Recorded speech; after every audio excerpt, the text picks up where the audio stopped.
హల్లెలూయా, praise lord. దేవుని నామానికి మహిమ కలుగును గాక. ఆమేన్. ప్రతి దినము కీర్తనలు చదువుకునే అలవాటు ఉందండి? లేనట్లయితే ఈ దినం నుంచి అలవాటు చేసుకుందాము. మరి నేను చదువుతున్నాను కీర్తనల గ్రంథము 91. మహోన్నతుని చాటున నివసించువాడే, సర్వశక్తుని నీడను విశ్రమించువాడు.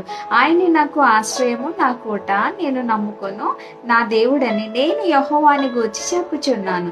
వేటకాని ఊరిలో నుండి ఆయన నిన్ను విడిపించును, నాశనకరమైన తెగులు రాకుండా ఆయన నిన్ను రక్షించును.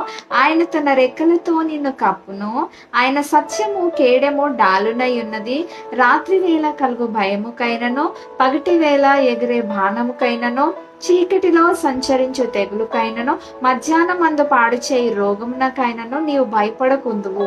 నీ ప్రక్కను 1000 మంది పడిపోయినను, నీ కుడి పక్కను 10,000 మంది కూలినను అపాయము నీ యొద్దకు రాదు.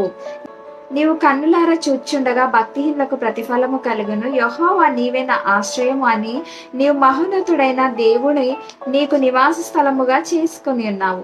నీకు అపాయమేమీ రాదు, ఏ తెగులు నీ గుడారమును సమీపించదు.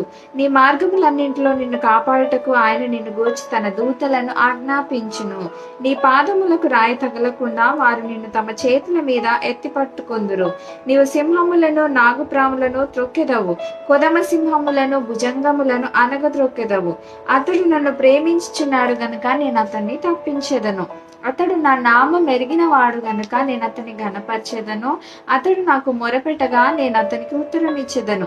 శ్రమలో నేను అతనికి తోడై ఉండెదను. అతన్ని విడిపించి అతని గొప్ప చేసేదను. దీర్ఘాయువు చేత అతనిని తృప్తిపరచెదను. నా రక్షణ అతనికి చూపించెను. దేవుడి వాక్యము దీవించి ఆశీర్వదించి నీ జీవితంలో ఫలింపజేయును గాక. ఆమేన్. నాతో పాటు మీరు కూడా ఈ కీర్తనలో చదవాలి అని దేవుని పేరిట మనవి చేస్తున్నాను. Praise the lord.